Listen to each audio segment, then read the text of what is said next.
Hello my darlings. Today we are making easy homemade cream of mushroom soup. First you're going to need about 1 to 2 pounds of mushrooms. Washed, you can just really rinse them off, but you do want to get them rinsed and get them a little clean. 2 tablespoons of unsalted butter. About 2 cloves of minced garlic. 2 tablespoons of flour, all-purpose is fine. 1 cup of chicken broth. I'm using chicken base, or you can use chicken bouillon. Salt and pepper.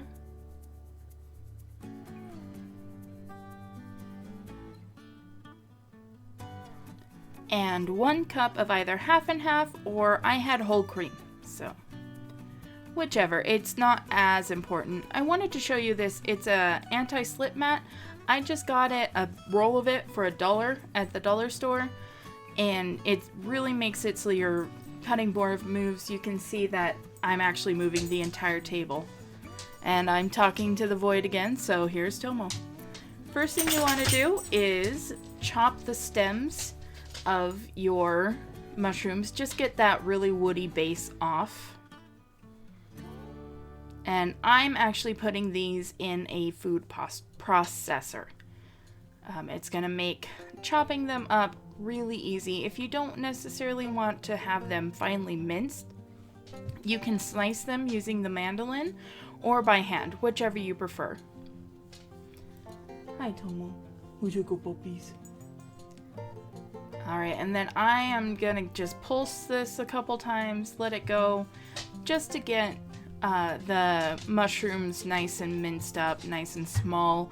You don't need them uniform in size necessarily, because it is nice to have a little bit of chunk of mushrooms in there. But if you want them finely minced, absolutely puree them. Well, don't puree them, don't make them into a paste. But as you can see here, I have a really good, it's a little bit of a variety of cut. It isn't uniform, but that's okay. That's not what we're going for. It's not as important with this sort of thing. I'm just going to very carefully get all of the bits and pieces. And I initially chopped these up because I was going to garnish with them, but I kind of decided for heck with it. But you can, if you want to, you can slice them up nicely and have them as a garnish if you're going to eat this as an actual soup, which I have known people to do that because it is very yummy. Tomo, go lay down. You're too loud. Alright, we're gonna get this up to about medium heat. And then add in the butter, and then we're just gonna melt it. We want to get it softened. Thank you for the kisses. Now go away. He just gave me the most sad look, like, wait, what? I gave you kisses.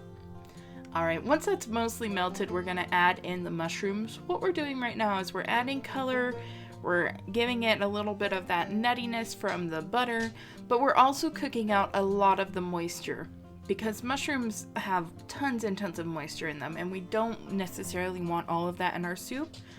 So I'm just going to scrape it out of the food processor, make sure you get as much of it as possible, and spread it out over the pan, and just let it cook down. You don't really need to do much with this, just stir it occasionally. This is when I decided to heck with it, and I'm adding in those other ones that I was going to put on for garnish, because I'm not necessarily plating this as I would a normal soup.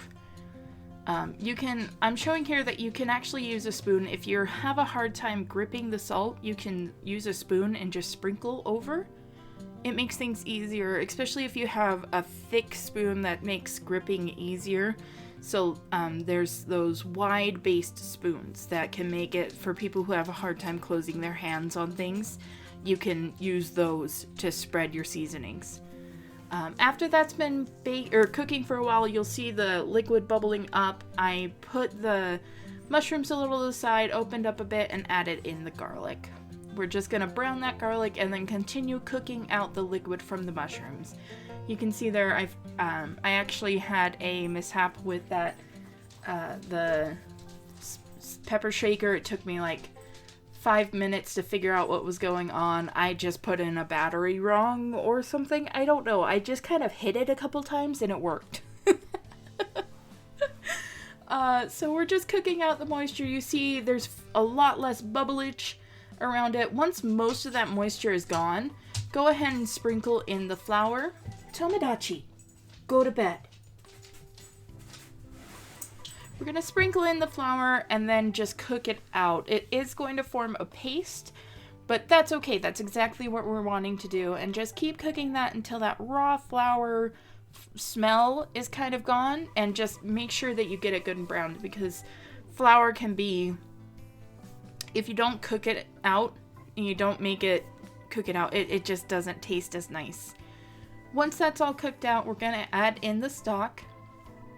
Because I use base, I'm putting in the water first, and then I'm going to add the paste, or the base, whichever you call it.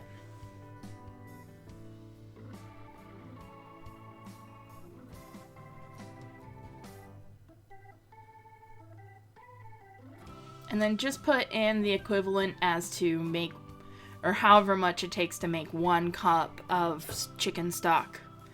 If you don't like chicken, or if you don't eat chicken, you don't eat meat for some, or meat products, something like that, you can absolutely use vegetable stock instead. So you're just gonna mix that in, get it nice and warmed up, and then cook it down. You see I ran my spoon through it and it left a trail for a little bit. You want to cook it until it does that. And then we're going to add in the milk product, whichever you're using. So you can, like I said, cream, half and half, maybe whole milk. Wouldn't recommend it because it doesn't have the fat content that you need. And we're just going to cook this, mix it through, and let it thicken and heat up. It's going to take a little bit of time. You'll see it bubbling up now and then. Just keep an eye on the heat. This entire recipe, you can mostly keep it on medium heat and you'll be fine. You'll see it's bubbling quite a bit now, and then you'll see that kind of brownish on the top. That means it's cooking through, it's thickening.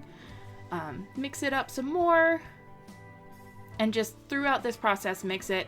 I'm tasting for seasoning to see if I need to add more salt or not.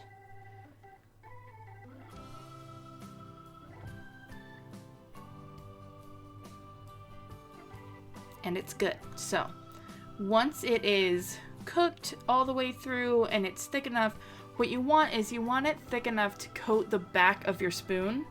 If you get a new clean spoon and you mix up the soup, it will coat the back of it.